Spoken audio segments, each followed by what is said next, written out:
It's time to look at assignments in Google Classroom. I'm going to click on our Google Classroom page, and I'm going to go to the classwork page because that is where you post assignments.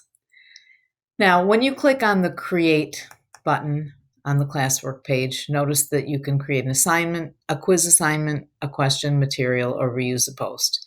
We are going to start with the first option, which is assignment.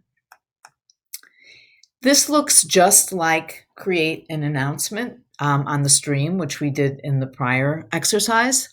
You can see here that, as before, I can post this assignment to only this class, or I can use this drop-down menu and post it to as many classes as I want. So if I'm a teacher and I'm teaching the same course 4 times, I can post the assignment just once and it will reach all 4 of those classes, assuming they're all the same class.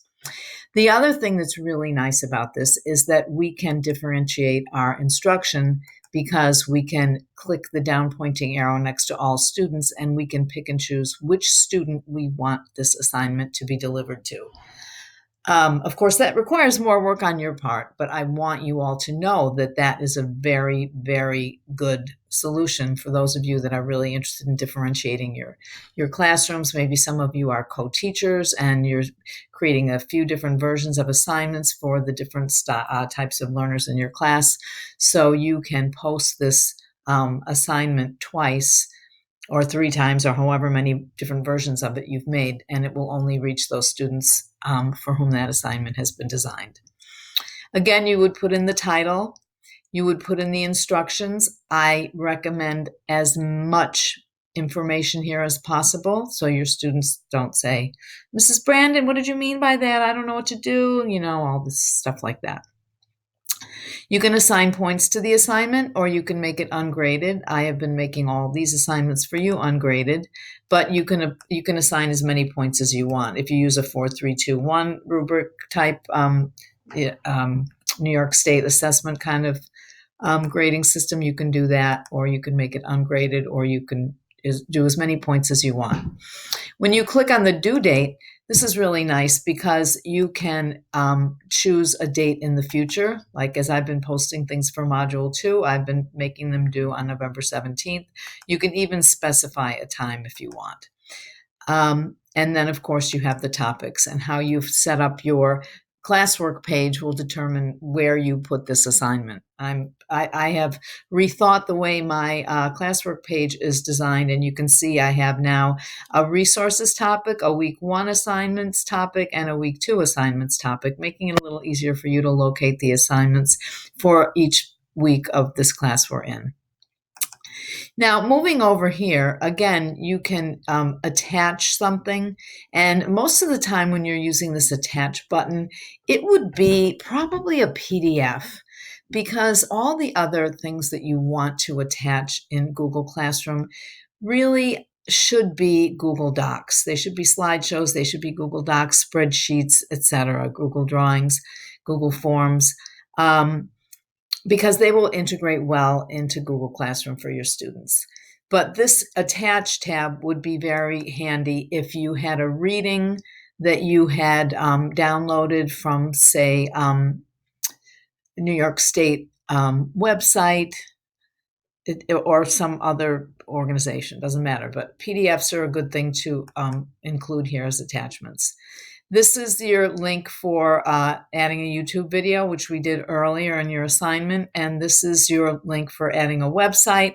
This is probably where you're going to be clicking most of the time on the Assignments tab in Google Classroom. So when you click here, it will take you to your Google Drive, and you should know where your work is.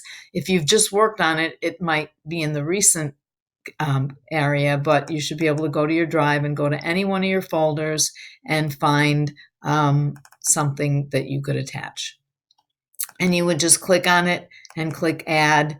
And then a very important component next is, how do you want your students to interact with this file? If you choose student can view the file, they can only view it. That would mean they can read it, they can look at it, but they can't write on it. If you choose student can edit the file, that means all students in your class can edit the file. Be careful with that. Sometimes you want that to happen. I have put out a couple of assignments to you where all of you could edit it. Those were collaborative assignments where each of you were going to enter your own information so that you could see everyone else's work. And that's a great way to collaborate and have your students collaborate with each other. I find the most common thing that teachers choose is make a copy for each student. That means that if you have 25 students, there are 25 copies of this document that are pushed out to each student. Their name is automatically assigned to the document. They can open it, they can edit it, they can work on it, they can fill it out. Only they can see that work, and only you as the teacher can see their work. So that is probably the most common way that you are using Google Classroom with your students. I want to point out something really important. If for some reason you chose student can edit file or you chose student can view file, and then you want to go back later and change that because you made a mistake, you cannot change that once you have chosen that option.